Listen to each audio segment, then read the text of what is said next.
नमस्कार दोस्तों, एक बार फिर से स्वागत है हमारे चैनल पर। दोस्तों, यह जानकारी बहुत ही खास होने वाली है, तो वीडियो को पूरा जरूर देखना। एक बार भगवान शिव कैलाश पर्वत पर बैठे थे, तो माता पार्वती भगवान शिव से मिलने के लिए जाती है और कहने लगती है, प्रभु, जब मैं आपसे मिलने के लिए आ रही थी, तो मेरी नजर मृत्यु लोक पर पड़ी। वहां मैंने क्या देखा कि 3 स्त्रियां जो आपस में सहेली थीं, जिसमें से 2 स्त्रियां विधवा होकर के दुखी जीवन जी रही थीं, जबकि एक स्त्री सुहागन होकर के अपने पति के साथ सुखी जीवन जी रही थी। प्रभु, ये बात मेरी समझ में नहीं आई, इसलिए मेरे मन में 3 प्रश्न गूंजने लगे। अब मैं आपसे यह चाहती हूं कि आप मेरे तीनों प्रश्नों के उत्तर दे करके मुझे संतुष्ट करने की कृपा करें। इस प्रकार माता पार्वती की बात को सुनकर के भगवान शिव कहते हैं, पार्वती, तुम मुझे अपने तीनों प्रश्न बताओ। मैं तुम्हें तुम्हारे प्रश्नों के उत्तर देकर के पूरी तरह संतुष्ट करने का प्रयास करूंगा।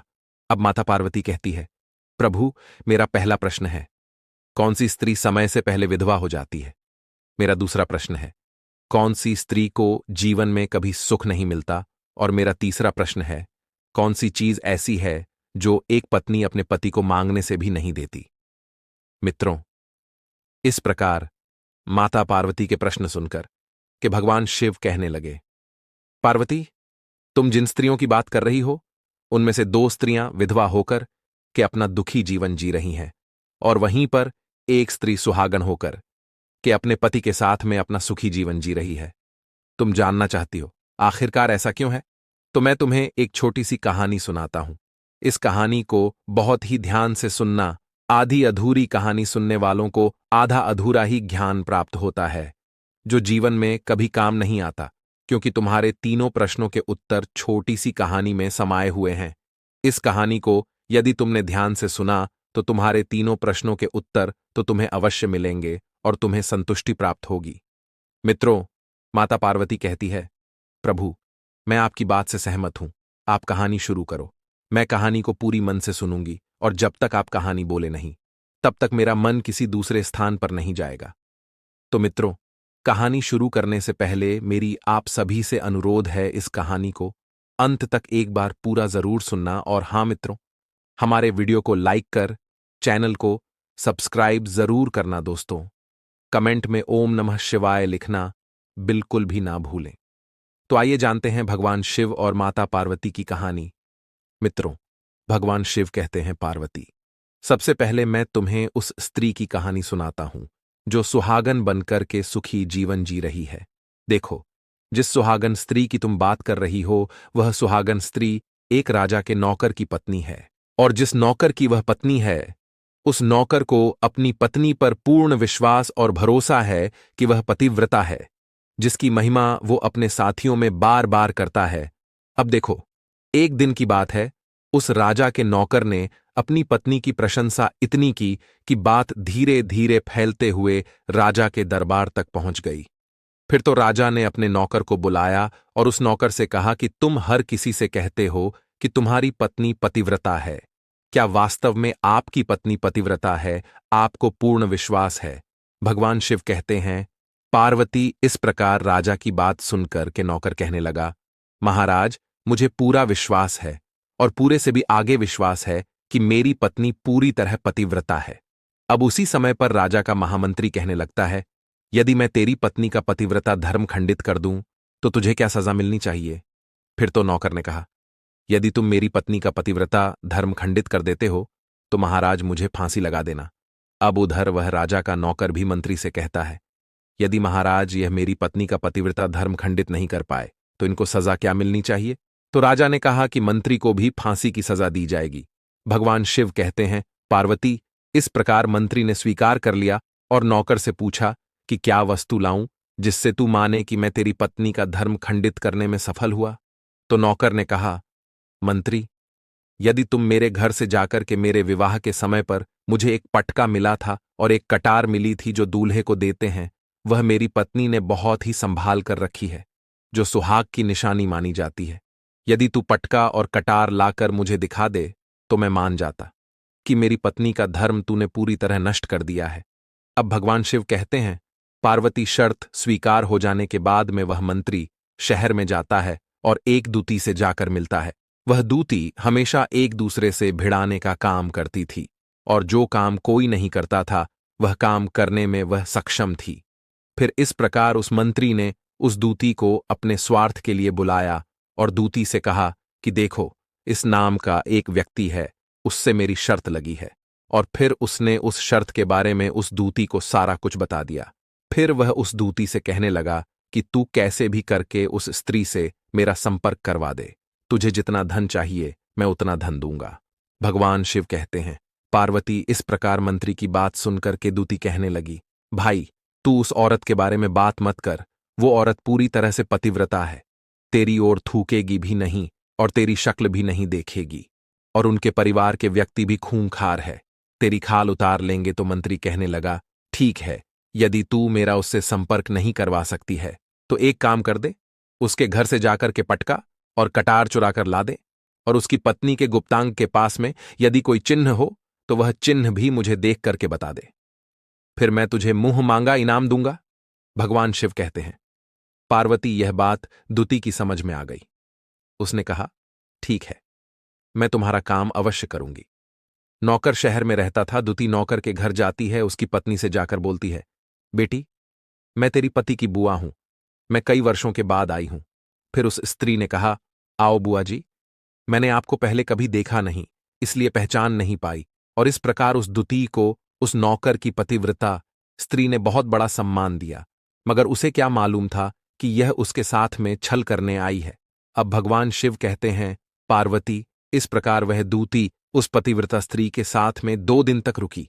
जिस समय वह स्त्री स्नान करने लगी तो दूती उठ करके उस पतिव्रता स्त्री की कमर मलने लगी। उस पतिव्रता स्त्री ने बहुत मना किया, फिर भी वह दूती नहीं मानी और कहने लगी, मुझे तो बेटी से भी प्यारी लगती हो, तुम तो मना मत करो, काफी दिनों के बाद में मेरी तुम्हारी मुलाकात पहली बार हुई है।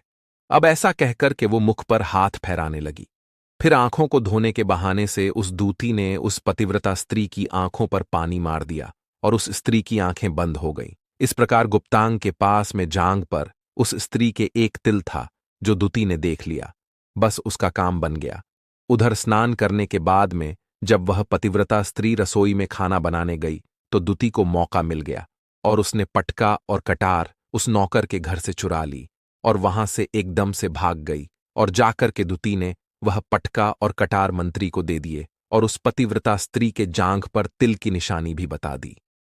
भगवान शिव कहते हैं, पार्वती, फिर वह मंत्री पटका और कटार लेकर के सीधा राजा के दरबार में पहुंचा और राजा से जाकर कहा, महाराज, मैंने नौकर की पत्नी के पास में 2 दिन बिताए हैं और यह पटका तथा कटार उसी के हाथों से लेकर आया हूं। फिर तो राजा ने दरबार लगाया और नौकर को बुलाया तथा महामंत्री से सभा में पटका और कटार नौकर को दिखाने के लिए कहा।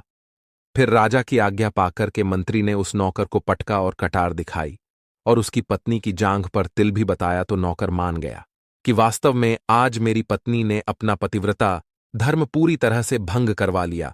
फिर तो राजा ने फांसी का दिन 15 दिन के बाद में रख दिया और कहा कि नौकर को 15 दिन के बाद में फांसी पर चढ़ाया जाएगा। और इस प्रकार से नौकर से उसकी अंतिम इच्छा पूछी तो नौकर ने कहा कि मैं अपनी पत्नी से अंतिम बार मिलना चाहता हूं। भगवान शिव कहते हैं, पार्वती, इस प्रकार राजा ने उस नौकर को आज्ञा दे दी कि ठीक है, तुम अपनी पत्नी से मिल सकते हो। फिर नौकर अपने घर गया और अपनी पत्नी से कहा कि आपने मेरे साथ में बहुत बड़ा विश्वासघात किया। मैंने आपके विश्वास पर मंत्री से ऐसी शर्त लगाई थी कि राजा के दरबार में राजा के सामने मैंने कहा था कि मेरी पत्नी का पतिव्रता धर्म कोई नष्ट कर दें तो मुझे फांसी लगा देना। अब मुझे 15 दिन के बाद में फांसी लगा दी जाएगी। मेरे साथ विश्वासघात करके तुमने ठीक नहीं किया। भगवान शिव कहते हैं, पार्वती, उस पतिव्रता स्त्री ने अपने नौकर पति को सारी बात बताई, मगर उसे विश्वास नहीं हुआ और पुनः वह राजा के दरबार में पहुंच गया। फिर नौकर वापस जाकर के जब पहुंचा तो राजा के दरबार में उसे कैद में डलवा दिया गया।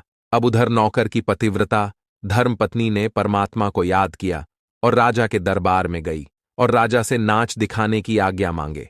भगवान शिव कहते हैं, पार्वती, उधर नौकर की पतिव्रता धर्मपत्नी ने परमात्मा को याद किया और अपना भेष बदल करके राजा के दरबार में गई और राजा से नाच दिखाने की आज्ञा मांगने लगी, क्योंकि वह स्त्री बहुत ही सुंदर थी और उधर राजा शौकीन होते हैं, इसलिए राजा ने आज्ञा दे दी कि सभी मंत्री संतरी आदि उपस्थित होकर के इस सुंदरी का नाच करवाने की पूरी व्यवस्था करें। भगवान शिव कहते हैं, पार्वती, फिर तो सब मंत्री, महामंत्री, राजा आदि दरबार में उपस्थित हुए और फिर उस नौकर की धर्मपत्नी पतिव्रता स्त्री ने जब नाचना शुरू किया तो राजा को उस स्त्री का नाच बहुत ही सुंदर लगा। और फिर राजा ने कहा, तुम मुझसे क्या मांगना चाहती हो? तुम जो भी मांगोगी मैं तुम्हें वहीं दूंगा। भगवान शिव कहते हैं, पार्वती, फिर उस नौकर की पतिव्रता स्त्री ने कहा, महाराज, आपकी सभा में मेरा चोर है जिसने मेरे रुपए लिए थे मगर आज तक वापस नहीं दिए, उसे फांसी की सजा दे दीजिए। अब राजा ने कहा, ठीक है, बताओ मेरे दरबार में तुम्हारा चोर कौन है, उसका नाम क्या है, मैं उसको फांसी की सजा अवश्य दूंगा।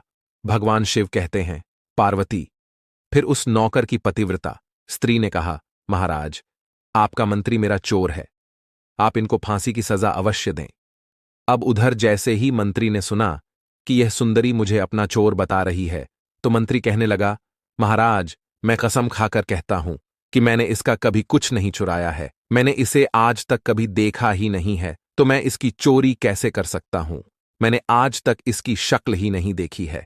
अब भगवान शिव कहते हैं, पार्वती, इस प्रकार उस नौकर की पतिव्रता स्त्री ने अंत में राजा से कहा, महाराज, मैं अपने पति से बहुत प्यार करती हूं, मैं एक चरित्रवान स्त्री हूं, कभी भी मैं अपने पति का नाम तक अपने मुंह से नहीं लेती।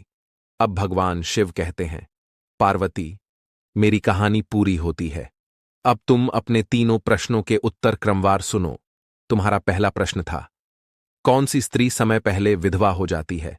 तो जो स्त्रियां अपने पति का नाम लेती हैं वह समय से पहले विधवा हो जाती है, क्योंकि पति का नाम लेने से पति की उम्र कम हो जाती है और समय से पहले ही उनके पति की मृत्यु हो जाती है।